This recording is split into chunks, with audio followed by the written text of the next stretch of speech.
자, 시사 팟캐스트라는 분야를 사실상 만들어낸 분이죠. 사실상 만들어낸 다음에 혼자 거기 있으니까 당연히 1등을 하고 있습니다. 과학하고 앉아있네 진행자 원종우 씨 나오셨습니다. 안녕하세요. 자, 지난주에는 물론 뭐 좋아하시는 분들도 있었겠지만 제가 그 예전에 워낙 빵빵 터졌었기 때문에 다소 실패작이다. 그냥 뭐 지난주 이후로 제가 마음이 좀 편해졌어요. 오히려. 히트작을 계속 양산해야 된다. 네, 너무 부담스러웠어요. 네. 그리고 지난주 주제하고 약간 상관관계가 있는 리차드 도킨스도 왔다 갔습니다. 네, 알고 있습니다. 못 들었습니다, 아직. 못 들었습니다. 네, 관심이 없어서요. 아니, 이제 관심이 있을 만한 분인데. 예, 들어야죠. 네. 자, 팟캐스트로.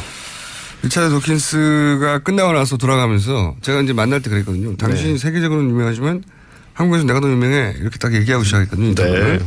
방송에 안 나왔지만. 끝나고 나서 그 도킨스가 굉장히 즐겁게 인터뷰를 하고 나서 가면서 거기 같이 왔던 분들에게 물어봤대요. 진짜로 유명한 사람. 네.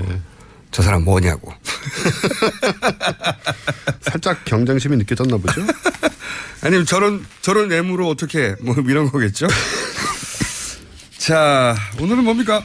네, 오늘 저 건강보건 상식 정보를 좀 드리려고 하는데요. 건강보건 상식. 네.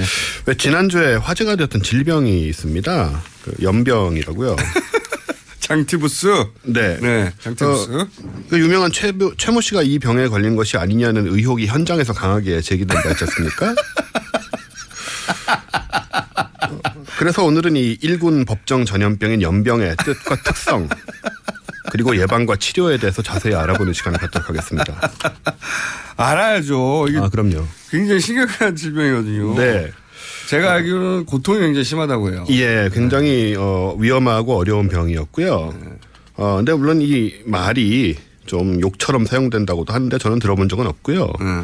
원래 그런 뜻이 아닙니다. 여기서 염자는 전염할 때 염자이기 때문에 사실은 그냥 전염병이라는 뜻입니다. 원래는. 원래 뜻은. 원래는 그런데 우리나라의 경우에는 구체적인 질환을 가리키게 되죠.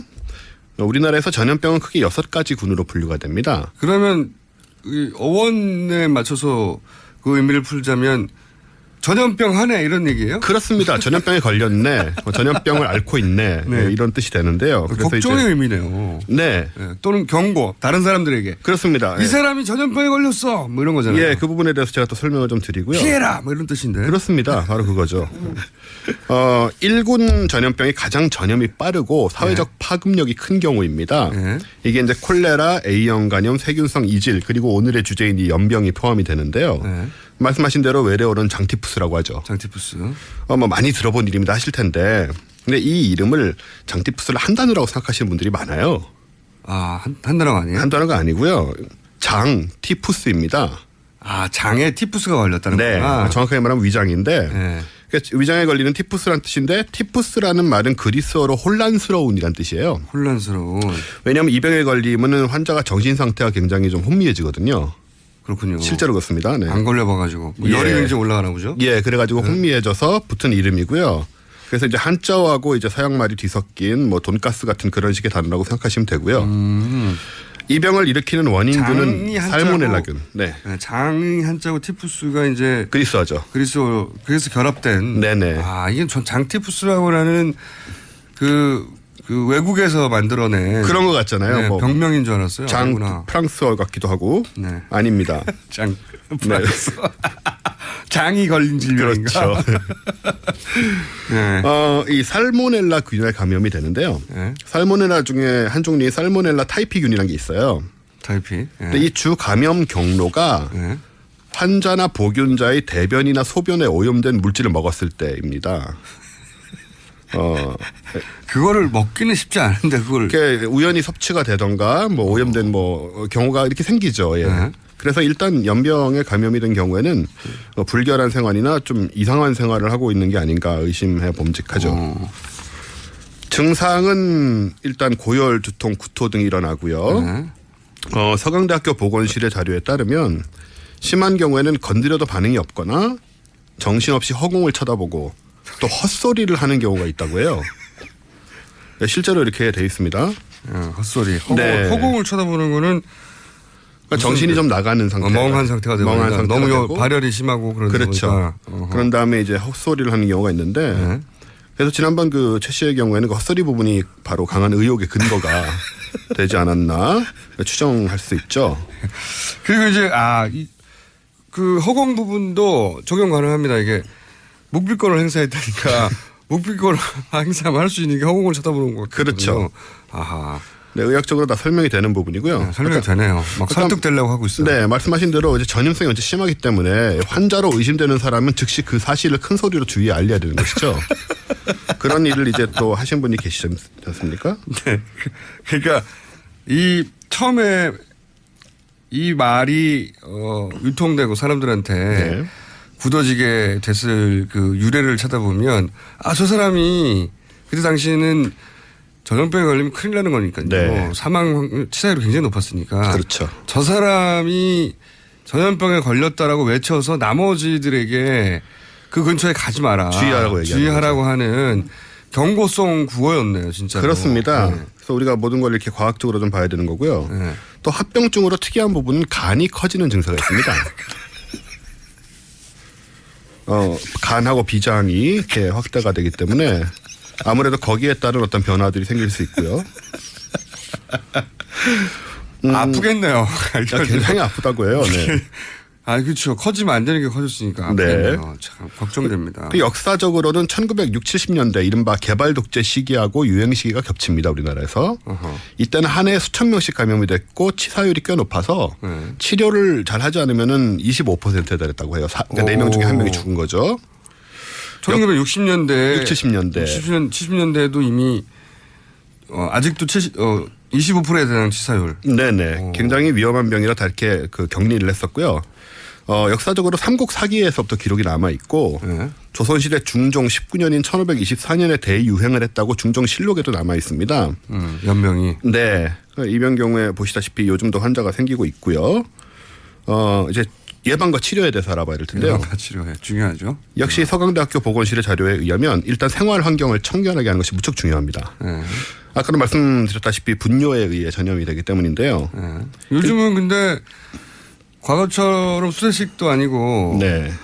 수세식이 아니라 저기 뭐라고 부르죠? 퍼세식이요? 퍼세식도 아니고 그 위생 조건은 굉장히 향상돼서 그럴 염려는 별로 없을 것 같아요. 예전에는 이제 그 뒷간과 가까웠잖아요. 네. 소위. 그래서 그리고 또 그걸 야채 뿌리기도 하고 그렇죠. 그 얼음으로 인분을 그러다 보니까 이제 그럴 수 있었을 것 같은데 요즘은 어디서 접촉이 그게 가능할까요? 글쎄요. 그럼 뭐 저 이런 분들의 사생활을 잘 모르니까 정확하게 파악하기는 어렵지만 일단 감염이 된다는 경우에는 이런 식으로 접촉됐을 가능성이 있다는 얘기를 할 수가 있는 것이죠.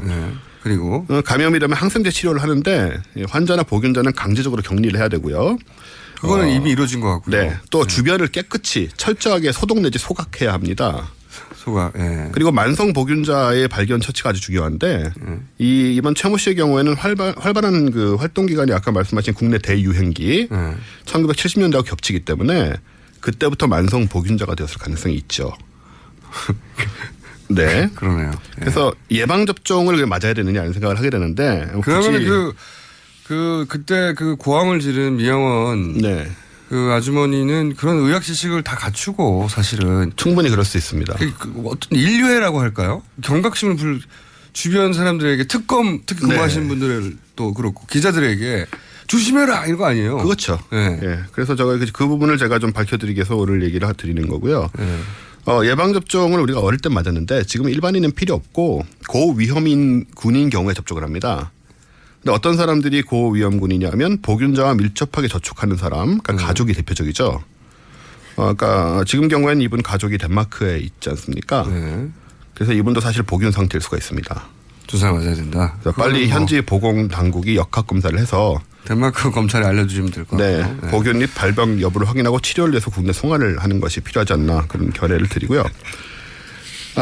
이 연병을 포함한 1군 법정 전염병의 대부분은 소위 후진국형 질병입니다. 그렇겠죠. 네. 그렇겠죠.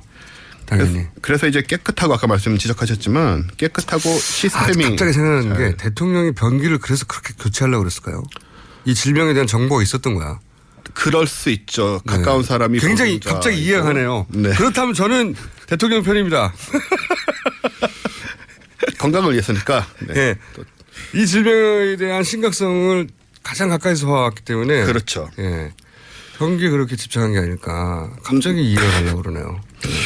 네, 어쨌든 이 후진국형 질병이다 보니까 깨끗하고 시스템이 잘 정비된 나라의 경우는 잘 발발하지 않는 병입니다. 그래서 우리가 빨리 이번 치료. 이 예. 거울을 삼아서 지금 30초밖에 안 남았으니까 치료는 어떻게 합니까? 항생제로 하는데 예. 네, 요즘은 잘 낫습니다. 다만 치료를 받아야 되는 것이죠. 격리 수용되고 예. 얼마 정도 격리가 필요합니까?